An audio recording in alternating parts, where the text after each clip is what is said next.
네, 여러분 피곤하셔도 은혜가 넘치니까 행복하시죠? 네, 그 행복한 시간이 이제 이틀밖에 남지 않았습니다. 여기 수요 예배 오신 분들 그 이틀 동안에 다 나오실 줄 믿습니다. 네, 역시나 크게 열심히 대답해 주셔서 감사합니다. 오늘 우리가 같이 읽은 말씀을 통하여서 모든 소산의 만물을 드리며 라는 제목으로 우리 같이 은혜 받겠습니다. 신명기는 우리가 잘 알고 있는 것처럼 모세의 유언입니다. 모세가 가나안 땅으로 이스라엘 백성들을 보내기 전에 하나님의 말씀을 당부하고 있죠. 이 당부를 통해서 우리는 이스라엘 백성들이 받은 하나님의 말씀에 대해 알 수 있죠. 그리고 핵심은 하나님께 순종하라, 말씀대로 살아라, 이렇게 말할 수 있습니다. 그렇다면 이스라엘 백성들은요, 하나님의 말씀을 듣기만 하고 알기만 하였을까요? 아닙니다. 신명기에서 모세가 당부하는 모세의 유언은 백성들이 모세와 함께 광야에서 이미 경험하고 실제로 살아본 내용들입니다. 그렇습니다. 백성들은요, 모세의 이야기를 들을 때 처음 듣는 이야기가 아니었습니다. 이미 하나님의 율법을 들었고 실제로 율법대로 살아보았던 자신들의 경험이었고 자신들의 이야기였습니다. 더 나아가 모세는 백성들이 어떻게 살아야 하는지에 대해서, 그러니까 이제 가나안 땅에 들어가게 된다면 어떻게 살아야 되는지에 대해서 구체적으로 이야기하고 있습니다. 너희가 가나안 땅에 들어가면 이렇게 해야 한다라고 하는 게 바로 이 신명기에서 강조하는 내용이죠. 그런데 신명기의 내용은 이렇게만 끝나지 않습니다. 오늘 말씀 1절인데요. 우리 화면을 보고 같이 읽겠습니다. 내 하나님 여호와께서 내게 기업으로 주어 차지하게 하실 땅에 내가 들어가서 거기에 거주할 때에, 거기에 거주하게 될 때라는 말을 조금 강조해 놨습니다. 오늘 말씀은요, 이스라엘 백성들이 가나안 땅에 들어가서 거기에 거주하게 될 때에 대해서 이야기하고 있기 때문입니다. 오늘 우리가 받은 말씀은요, 이미 광야에서 살아봤고 자신들이 직접 행했던 이야기가 아니라 이제는 하나님과 함께 그 가나안 땅 안에 들어가서, 그러니까 새로운 시작을 하면서 어떻게 살아야 하는가, 무엇을 해야 하는가, 이 이야기를 하고 있는 거죠. 특별히 하나님의 뜻대로 하나님의 원하시는 삶이 무엇인가를 보여주고 있는 내용입니다. 그렇습니다. 신명기 25장까지는요, 광야에서 경험한 삶과 그 땅에 들어가서 이렇게 적용하면 된다라는 관점에서 주로 이야기가 됐다면, 오늘 우리가 받은 말씀은요, 지금까지 하지 않은 삶을 이렇게 해야 한다라는 이야기를 합니다. 이렇게 하지 않은 삶을 해야 한다라는 게 강조점입니다. 하나님께서 약속하신 그 땅에 들어가서 꼭 해야 하는 일이 있는데, 이 일은 일정한 주기마다 반복적으로 하는 일은 아니었습니다. 단 한 번만 해도 되는 일이었죠. 2절 말씀을 우리 같이 읽겠습니다. 내 하나님 여호와께서 내게 주신 땅에서 그 토지의 모든 소산의 만물을 거둔 후에 그것을 가져다가 광주리에 담고 내 하나님 여호와께서 그의 이름을 두시려고 택하신 곳으로 그것을 가지고 가서. 아멘. 오늘 말씀은요, 이스라엘 백성들이 경험해보지 못했던 삶, 그들이 해보지 못한 삶에 대해서 이렇게 이야기를 합니다. 하나님께서 약속하신 그 땅에서 처음 경험하는 추수의 때에 꼭 해야 하는 일이 있다라는 걸 이야기하죠. 광야에서의 이스라엘 백성들의 삶을 생각해 보시기 바랍니다. 이스라엘 백성들이 아침에 일어나서 처음에 하는 일은요, 밤새도록 불기둥으로 자신들을 지켜주신 하나님께 감사하는 일이었습니다. 그리고 하나님께서 밤 동안 내려주신 만나를 거두어서 그날 먹을 걸 챙기는 일이었죠. 그것을 뭉쳐서 떡처럼 만들어서 그날 하루의 양식으로 삼았습니다. 그러다가 저녁이 되면 하나님께서 이끌고 오시는 메추라기를 잡아서 구워 먹었습니다. 어쩌면 1인 1닭처럼 1인 1메추라기를 했을지도 모릅니다. 근데 메추라기가 조금 작대요. 찾아보니까 보통 일반 성인이 메추라기로 조금 먹었다라고 싶으려면 그 메추라기를 3마리는 먹어야 한다라고 합니다. 그러니까 상당한 양을 먹었을 거예요. 그렇게 많은 것을 하나님께서 직접 마련해서 가져다 주셨습니다. 이스라엘 백성들이 만나를 만들기 위해서, 그것을 생산하기 위해서 무언가를 했을까요? 안 했습니다. 메추라기를 잡아오기 위해서 직접 그들이 뛰어갔을까요? 아닙니다. 전부 하나님이 그냥 주셨습니다. 거저 주신 은혜입니다. 이스라엘 백성들은 전혀 노력도 하지 않고 하나님이 주시는 대로 그 모든 걸 받아서 먹었을 뿐입니다. 이렇게 광야에서 살다가 이스라엘 백성들이 가나안 땅에 정착하고 처음 농사를 짓고 그곳에서 수확한 음식을 먹을 때가 되었을 때 하나님께서는요, 더 이상 만나와 메추라기를 주시지 않습니다.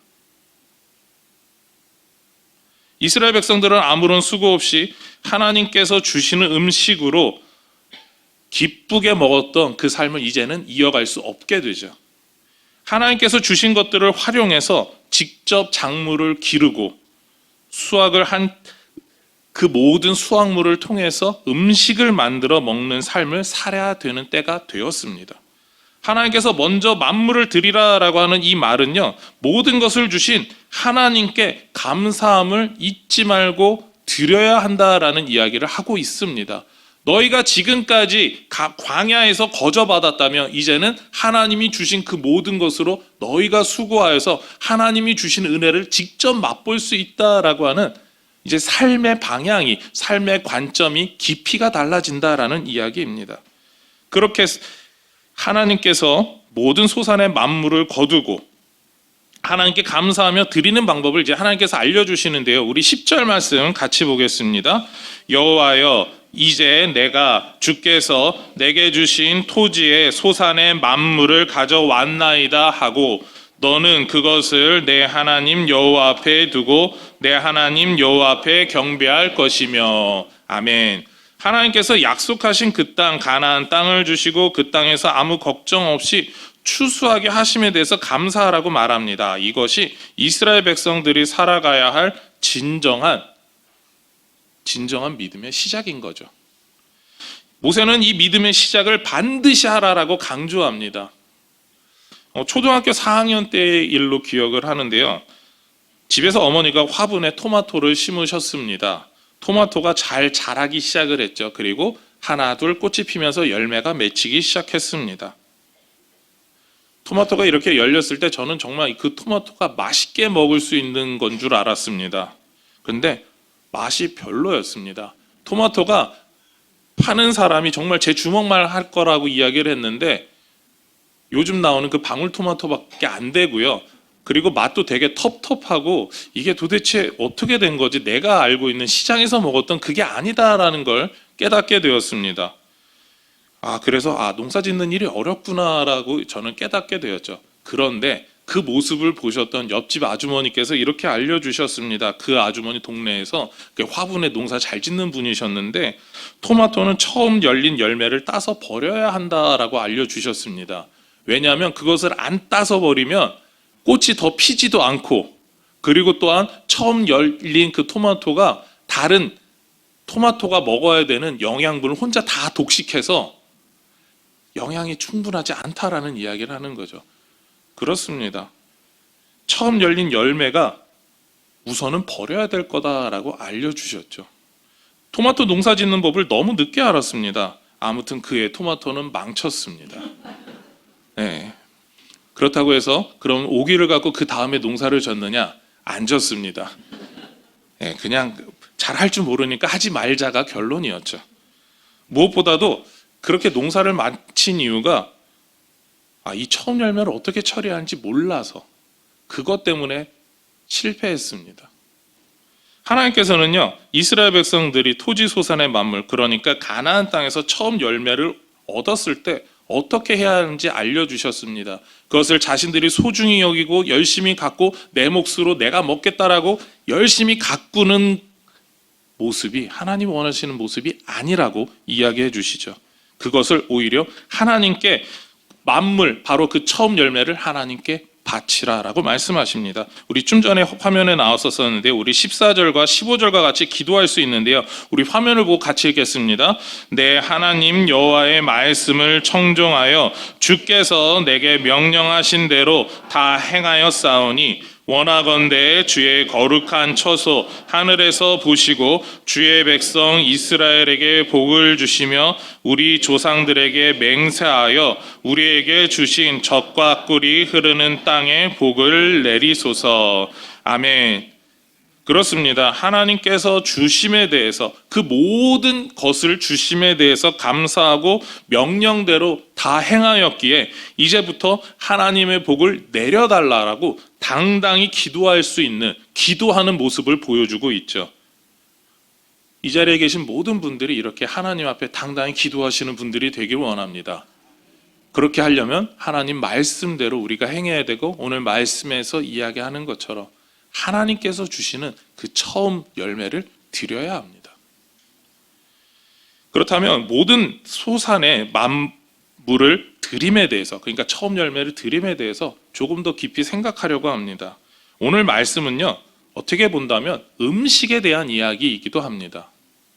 음식이라고 하는 이 분야에 대해서는요, 어떤 분이 이렇게 표현하더라고요. 모든 문화의 집약체다. 왜냐하면 음식에는요, 삶의 모습과 자연 환경에 대한 그 지역의 사람들의 적응, 그리고 그들이 이뤄낸 사회적인 지혜가 전부 반영되었기 때문이다라고 이야기를 하십니다.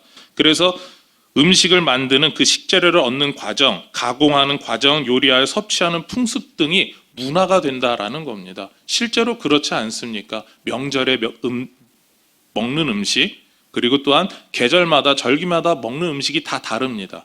제철 음식이라고 이야기를 할 때 그것들마다 다 먹는 방법이 있습니다.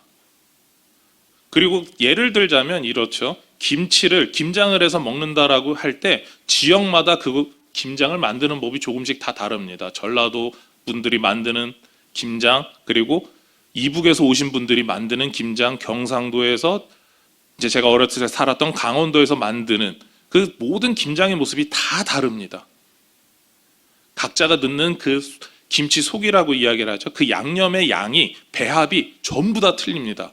그러나 김치라고 하는 것은 정말 단순하죠. 배추를 절여서 속을 넣어서 완성한다라고 하는 이 기본적인 양식은 우리 대한민국 전체에서 통용되는데, 그 김치 속만은 전부 다 지역마다 다 다릅니다. 그것이 그 지역에 적응한 사람들의 지혜고 문화라는 거죠.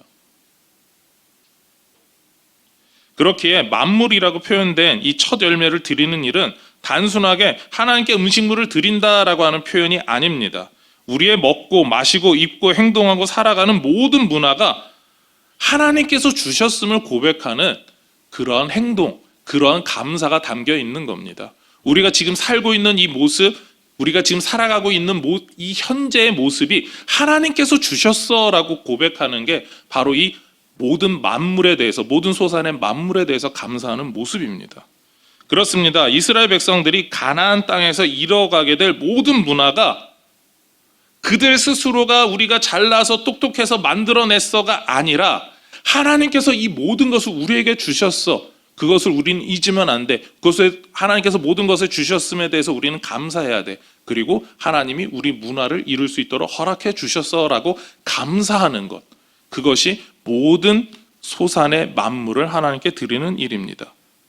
이스라엘 백성들이 가나안 땅에서 스스로의 노력으로 수많은 결과물을 얻게 되지만 그것은 사람의 노력이 결코 아니라 하나님이 주셨음을 기억하라. 그것이 모세가 강조하고 있는 내용이죠. 다시 광야의 삶을 한 번 더 보겠습니다. 지금까지 우리가 신명기를 통해서 살펴본 광야의 삶은요, 하나님께서 이스라엘 백성들의 모든 필요를 채워주심으로 진행되었습니다. 하나님께서 여러 가지를 주셨는데 그렇다면 그 중에 만나는 왜 주셨을까요? 하나님께서 모든 필요를 채워주시면 알라라고 하는 정도일까요? 아닙니다. 신명기 8장 3절에서는 이렇게 이야기하는데요. 우리 화면을 보고 같이 읽겠습니다. 너를 낮추시며 너를 줄이게 하시며 또 너도 알지 못하며 내 조상들도 알지 못하던 만나를 내게 먹이신 것은 사람이 떡으로만 사는 것이 아니요 여호와의 입에서 나오는 모든 말씀으로 사는 줄을 내가 알게 하려 하심이니라. 아멘. 하나님의 백성은 하나님의 말씀으로 살아야 함을 가르쳐 주시기 위해서 만나를 주셨다라고 이야기합니다. 하나님께서 모든 것을 공급해 주시고 하나님 말씀대로 살아가야 한다라고 하는 걸 알려주는 그 가장 큰 교훈이 바로 만나에 있다. 그렇게 모세는 알려주고 있습니다. 광야에서 하나님의 공급해 주심 안에서 살았다면 가나안 땅에서도 마찬가지다라는 이야기를 합니다. 물론 더 깊은 신앙의 모습과 헌신과 노력을 하나님께서는 원하십니다. 그러기 때문에 스스로가 노력했지만 내가 이 모든 것을 이뤄냈다라고 착각할 수 있지만 그게 아니라 하나님이 모든 것을 주셨기 때문에 내가 가나안 땅에서 살 수 있는 것, 내가 가나안 땅에서 누리는 문화, 오늘날로 말하면 우리가 이 동인천 지역에서 살아가면서 집을 얻고 살아갈 수 있는, 그리고 또한 더 나아가서 우리 인천중앙교회가 새 성전을 건축할 수 있는 그 모든 것이 누가 허락해 주셨다고요? 맞습니다. 하나님이 허락해 주셨다. 하나님의 은혜다. 하나님이 하신 일이다. 그것을 기억하라라는 이야기입니다. 오래전의 이야기입니다. 저도 어디서 읽은 그런 이야기인데요. 어떤 한 노인이 런던의 미술관에서 그림을 감상하는데 유난히 눈에 띄는 그림이 있었습니다. 그것은 하늘을 우러러 기도하시는 예수님의 초상화였습니다. 그 그림을 보고 있는데 갑자기 이 점잖은 노인의 귀에 예수님의 이러한 질문이 들려오는 것 같았죠. 나는 너를 사랑하는데 너도 나를 사랑하느냐? 노인은 무릎을 꿇고서 흐느끼며 고백했습니다. 저도 예수님을 사랑합니다. 곁에서 그 모습을 쳐다보던 한 학생이 노인 곁에서 이렇게 고백하죠. 저도 예수님을 사랑합니다. 잠시 후 어떤 부인도 그 초상화를 보면서 저도 예수님을 사랑합니다. 그리고 잠시 후에 그 곳에 있던 모든 사람들이 한 음성으로 외쳤습니다. 저희 모두는 예수님을 사랑합니다. 하나님께서 원하시는 삶이 이와 같은 겁니다. 우리가 하나님께서 이루어 주신 일들을 보면서 바로 이 그림이라고 하는 그 매개체를 통해서 하나님이 나에게 이런 귀한 분이구나를 깨닫는 것. 더 나아가서 우리도 마찬가지겠죠. 우리가 지금 현재 누리고 있는 그 모든 것을 통해서 하나님이 나에게, 우리에게 이 모든 것을 주셨습니다라고 하는 고백이 되어야 합니다. 우리는 이렇게 마땅히 해야 할 고백을 이례적으로만 해서는 안 됩니다. 우리는 하나님께서 그 모든 것을 주신다라고 하는 그 고백을 드리며 살아야 하죠. 오늘 말씀에서 이스라엘 백성들에게 모든 소산의 만물, 바로 이 첫 열매를 드리라고 하신 이유가 여기에 있습니다. 그들이 이룬 문화, 먹고 사는 문제를 해결함, 하나님께서 그들이 직접 심지도 않고 키우지도 않은 과수원을 주시고 그들이 만들지도 짓지도 않은 성과 마을을 주셨습니다. 그 모든 것을 하나님이 직접 그들에게 주셨습니다. 그들이 스스로 노력한 게 아니죠. 그들은 하나님 앞에서 하나님이 우리에게 이 모든 것을 주셨습니다. 하나님께 항상 감사의 됨을 기억하며 살아야 했습니다. 광야에서 거저 주셨던 것처럼 가나안 땅에서도 거저 주셨습니다. 그리고 그것에 대해서 감사하며 살아가라 라고 하는 게 오늘 우리에게 주시는 이 말씀입니다. 하나님 중심으로 살아가겠습니다. 하나님께 감사하며 살아가겠습니다. 이것이 오늘 우리에게 주시는 삶의 태도이며 요청입니다. 하나님께서는 이처럼 우리가 순종하기를 원하십니다. 매일의 삶에서 하나님 중심으로 살며 모든 것을 주심에 대해서 감사하는 저와 여러분의 복되고 행복한 삶이 되기를 소망하며 축원합니다. 기도하시겠습니다. 하나님 감사합니다. 하나님께서 우리에게 모든 것을 주셨습니다. 우리는 때때로 그 모든 것이 내 노력이고 내가 잘났기 때문이라고 착각할 때가 있습니다. 우리의 그런 마음을 붙잡아 주시고 하나님이 주신 그 모든 것에 대해서 감사하며 날마다 하나님께만 영광 돌리게 하여 주시옵소서. 그래서 우리 개인의 삶이, 더 나아가서 우리 모든 인천중앙교회 성도들의 삶이 하나님 앞에 복되고 진정한 행복을 누리는 삶이 되게 하여 주시옵소서. 이 모든 것 예수님의 이름으로 기도드립니다. 아멘.